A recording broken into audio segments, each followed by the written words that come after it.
programa Descobrindo o Paraná de hoje está na cidade de Quitandinha.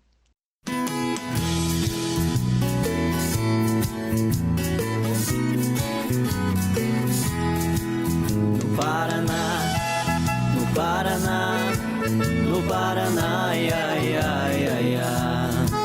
No Paraná, no Paraná, no Paraná, ia, ia, ia, ia.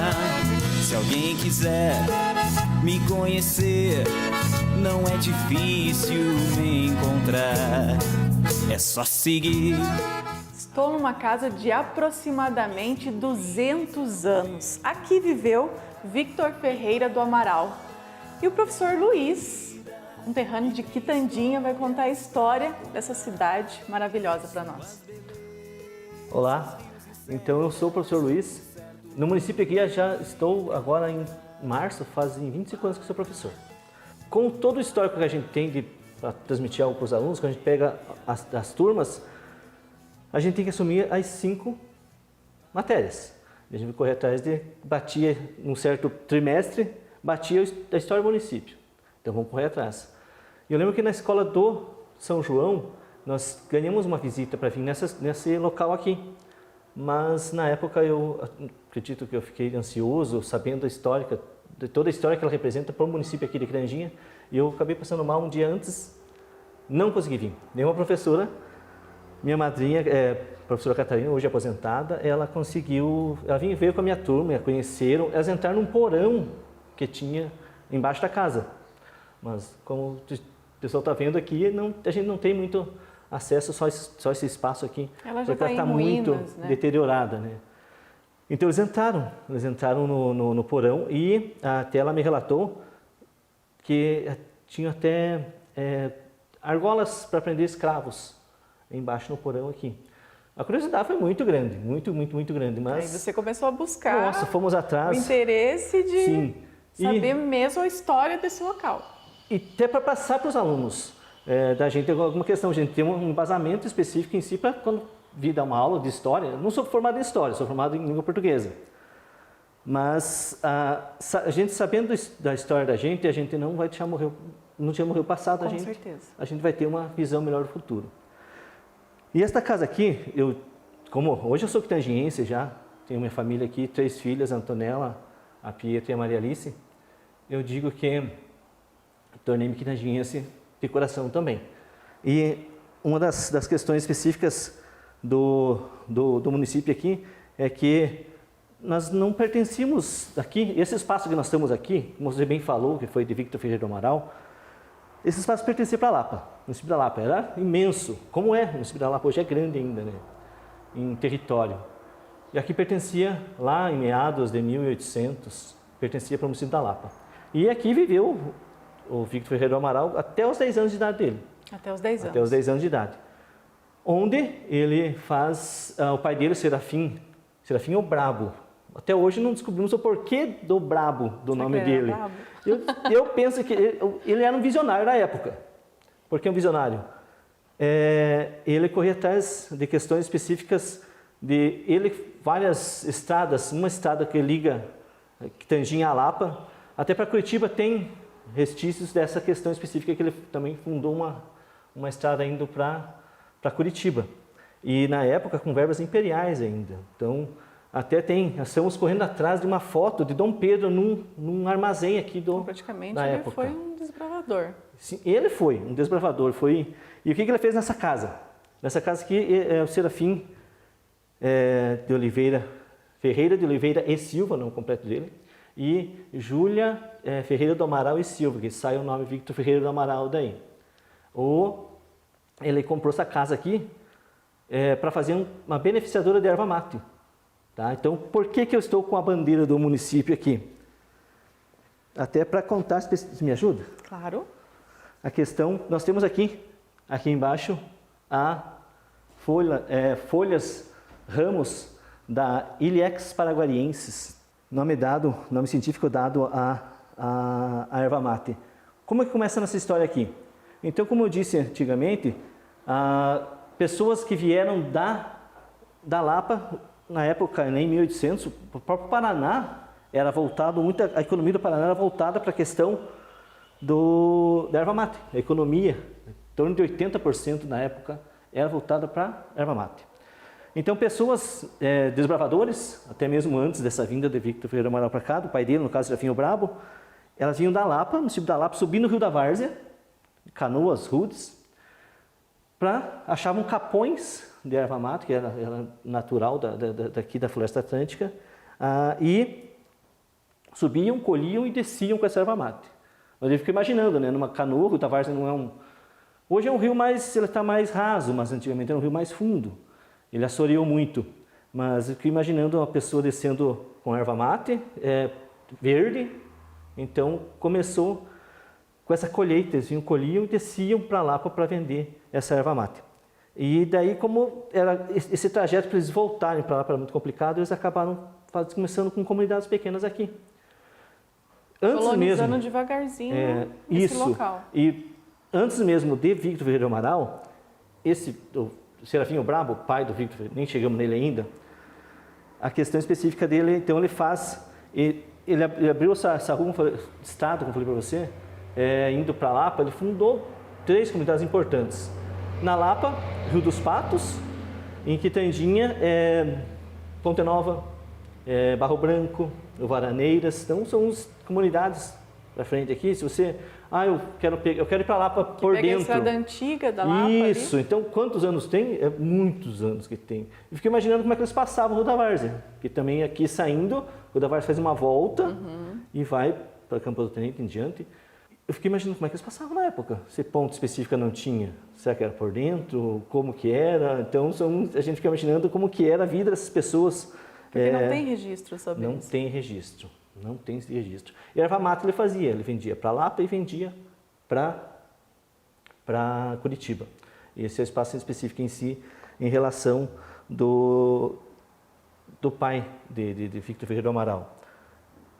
Dos 10 anos, então nós chegamos aqui, então, na verdade, o Victor Ferreira do Amaral, ele viveu aqui nessa casa até os 10 anos, porém, como falei para você, não era nosso município, era Lapa. E daí ele vai para Curitiba, o pai dele, visionário, como eu disse para você, ele manda o filho estudar. Ele estuda até os 12 anos, com 12 para 13 anos, ele vai para Rio de Janeiro. Lá no Rio de Janeiro ele se forma em médico. Dizem, os históricos a gente vê que ele recebeu o diploma dele do Dom Pedro II, das mãos do Pedro II. Olha que privilégio. Imaginando a cena, né? Algo muito interessante. Então ele volta daí, todo o histórico dele a gente já sabe, né? Ele era também uma pessoa que, acredito que abriu muitos campos, né? Especialmente em Curitiba, né? Hoje tem quantas avenidas, hospitais, vou citar a UFPR, né? Que ele foi um cofundador da UFPR, ele com Nilo Cairo na época, vamos fundar, porque ele via que o estudo era importante. Então ele queria criar algo público.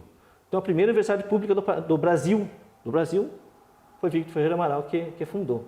Então eu como quitandiense, eu encho meu peito para falar que é uma figura que Victor traz Ferreira do Amaral, muito orgulho, né? A infância dele passou aqui. Isso é nesse importante. espaço, aqui ele correu. Então a gente fica orgulhoso em relação a isso. Professor, por que o nome Quitandinha? Da onde vem esse nome? Interessante. Quitandinha surgiu outra coisa para a gente se orgulhar também, veio lá do Rio de Janeiro esse nome Quitandinha para a gente. É uma família Reinaldo Paulini, o que eles faziam? Na época, na BR, na rodovia, Regis Bittencourt, eles tinham um restaurante e uma pequena bomba de combustível. E o que acontecia?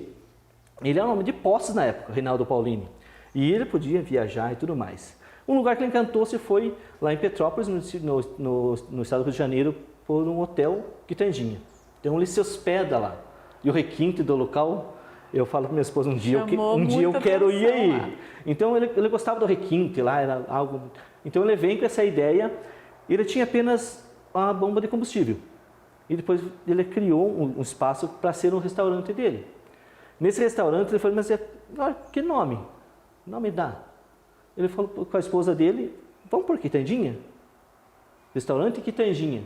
E ele então começa. E ali naquela época, lá antes de 1961, que foi quando Quitandinha ganhou a emancipação, o que aconteceu? Ele virou point do local. Na época, as pessoas se encontravam.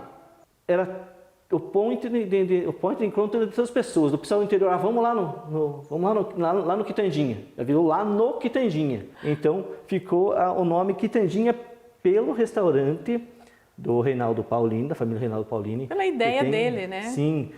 Professor, nós temos a base da economia na época. Como que ela funcionava? Agricultura. Era somente agricultura? Agricultura. Porque você destacou bastante a erva mate. A questão né? era a extração ainda da erva mate, né? Porque não se plantava. Hoje aqui no município eu conheci uma pessoa no Pangaré que planta, que tem uma floresta de erva mate que ela cuida. Mas era na época, quando os primórdios de Quitandinha, a questão específica da extração, do próprio extrativismo da própria erva mate. Com o tempo, hoje nós somos voltados para a agricultura. 80%, 90%? E eu digo assim, quando a agricultura está bem, o município evolui, cresce. A agricultura cai, o município também dá uma travada. Então, hoje eu digo para você que a soja é o carro-chefe ainda. Nas grandes fazendas, no caso, a soja, o milho, daí mais para o pessoal que vive da agricultura familiar, daí é mais a questão específica do feijão, que o pessoal planta, mas não em grande quantidade, né? Mais agricultura familiar. Fumo também, na bandeira, que eu acabei mostrando, mas tem fumo. A batata inglesa. Tá? Nós produzimos mais batata inglesa do que a Contenda. Hoje a capital da batata é Contenda. Mas nós chegamos na época a produzir mais batata inglesa do que a própria Contenda. Então hoje eu diria que é a agricultura. A agricultura. A base econômica do município de Quitandinha é a agricultura.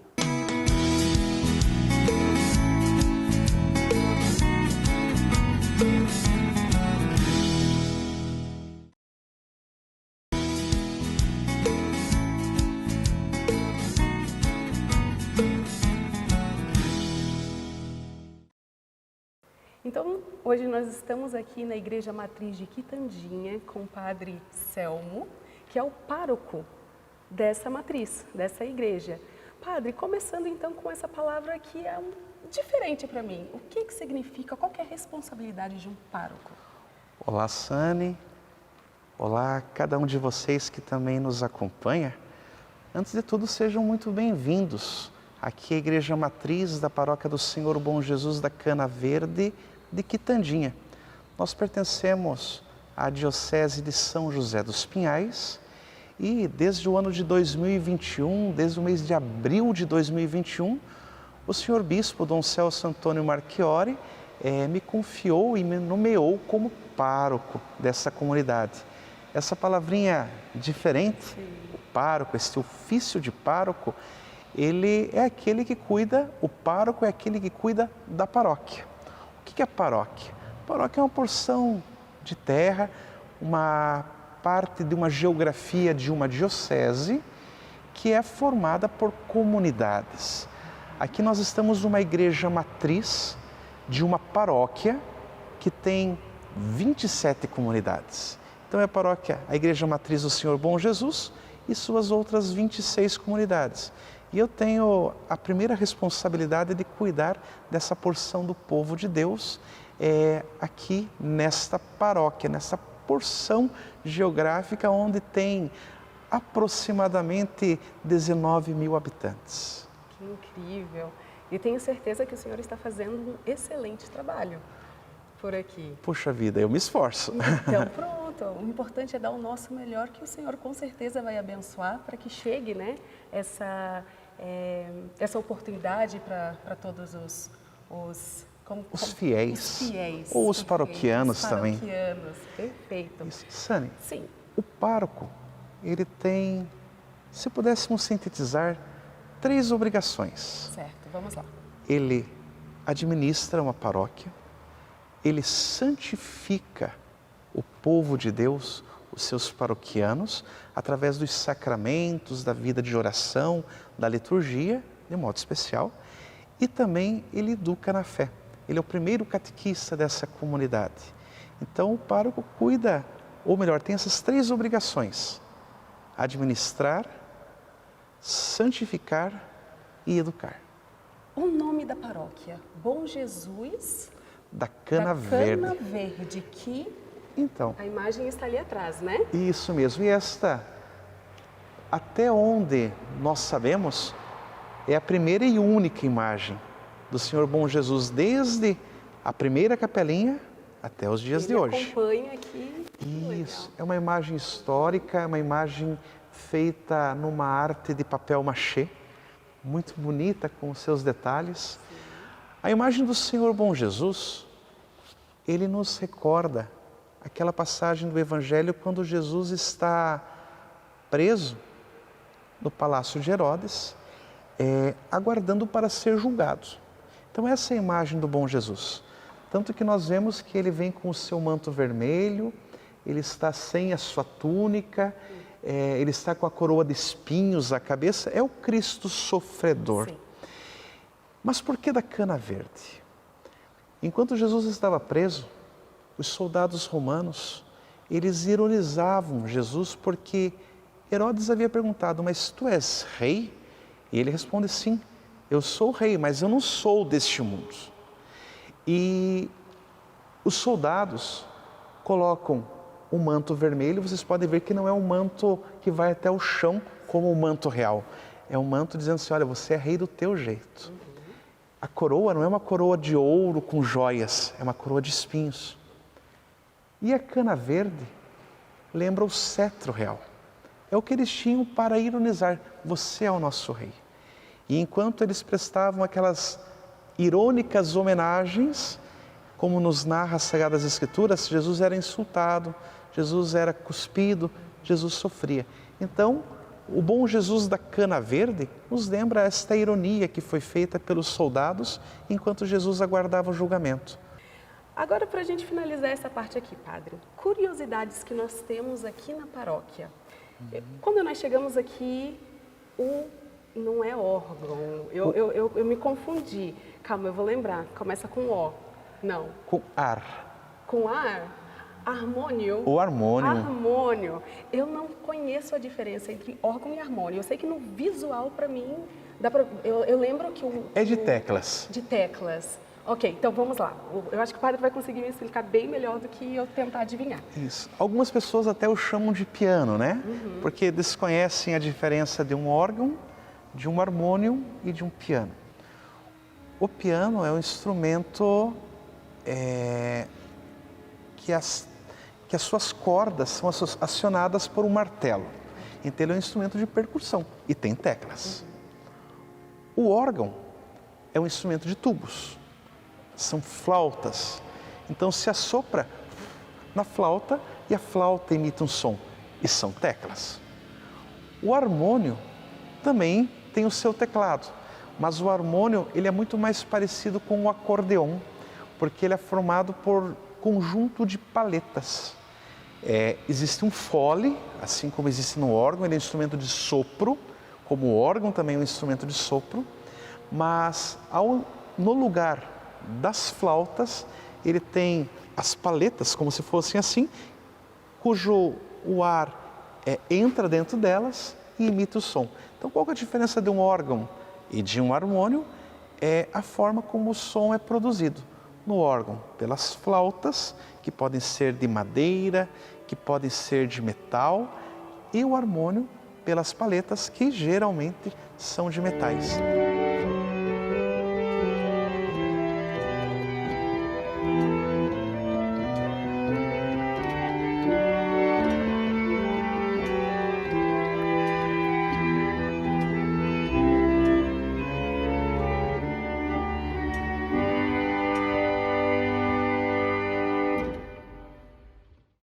Então, depois da gente conhecer um pouquinho do passado do município de Quitandinha, estamos aqui conversando com a Josiane, que é secretária, e vai poder explicar um pouquinho para a gente como que está hoje a cidade de Quitandinha. Josiane, muito obrigada por ter nos recebido. E vamos falar então um pouco sobre o turismo, como que está sendo esse desenvolvimento do turismo aqui na cidade de Quitandinha, o que a gente encontra aqui. Primeiro vamos falar ali, quais são as suas responsabilidades enquanto secretária?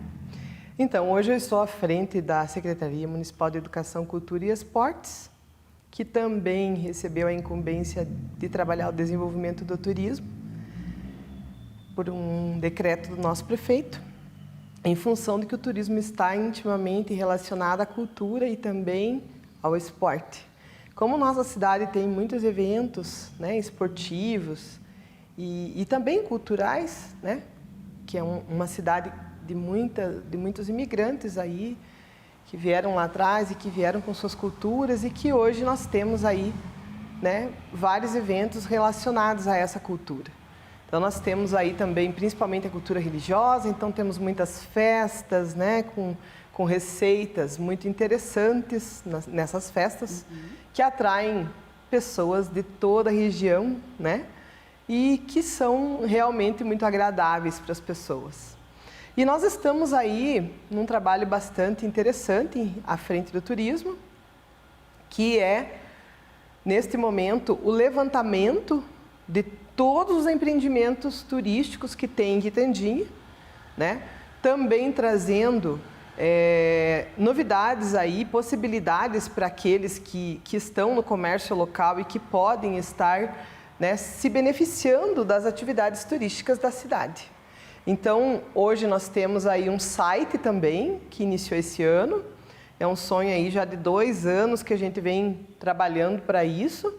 E com esse site, logo nós pretendemos estar disponibilizando na entrada da cidade um QR Code, né, onde a pessoa que chega em Quitandinha, ela já acessa tudo que tem, né, relacionado ao turismo, tudo que tem dentro da cidade, tudo que ela pode fazer.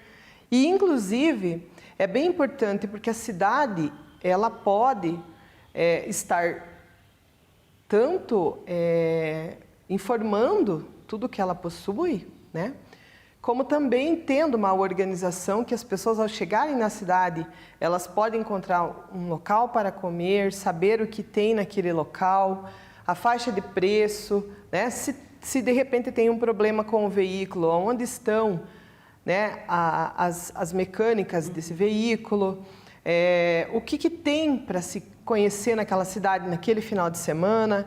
Então, a nossa ideia é facilitar o acesso à informação nesse momento, né, para, com isso, também fomentar que as pessoas possam estar desenvolvendo cada vez mais seus empreendimentos, né?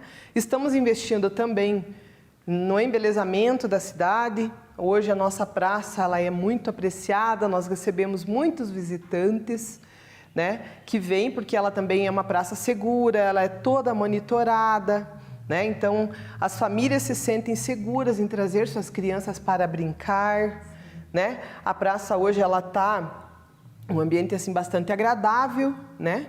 E tem o museu, como você, né, como estamos aqui, né, que também é um local para as pessoas poderem conhecer e acessar a nossa história, que é muito importante, porque é a história dos povos pioneiros, daqueles que fizeram, né, a diferença e que possibilitaram que nós hoje estejamos aqui. Com certeza. Certo, então temos ali ao fundo a imagem e o nome do museu. Museu João Santana Pinto. Sim. Quem foi essa pessoa, esse personagem? Então, João Santana Pinto foi uma pessoa muito importante para a nossa cidade. Ele foi prefeito, ele foi professor, ele foi parteiro. E ele fundou esse museu, ele reuniu as peças, ele gostava desse resgate histórico, ele é escritor de livros, de poesias. Então, ele foi uma pessoa muito importante na nossa cidade, por isso esse museu leva o nome dele, né? Em função de todos os esforços que ele realizou em prol do desenvolvimento da nossa cidade.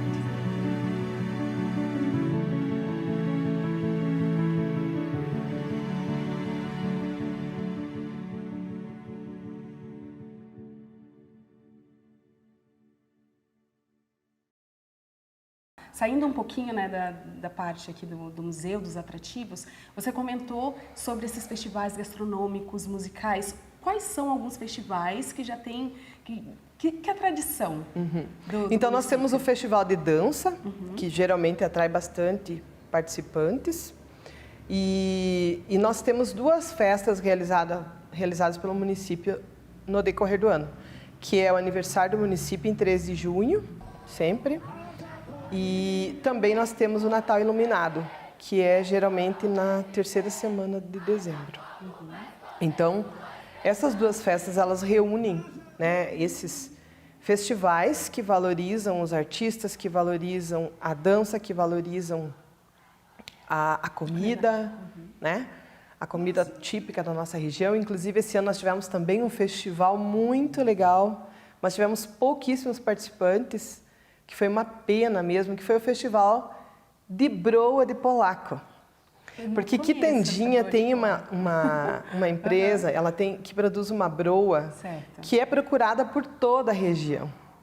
E essa broa, ela é assim, quase que muitas pessoas conhecem Quitandinha por essa broa.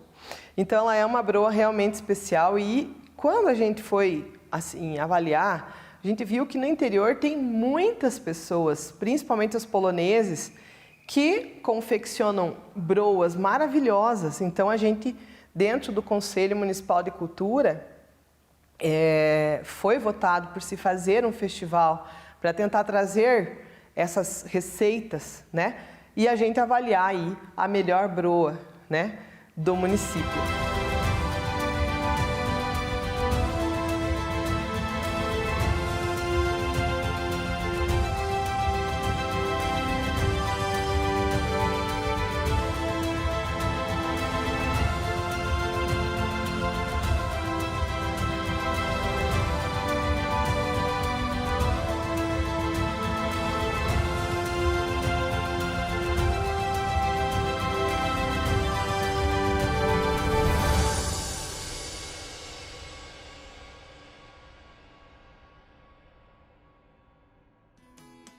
E o nosso programa vai ficando por aqui, lembrando que ele está disponível no portal tourbr.com.br. Até a próxima semana. No Paraná, ia, ia, ia.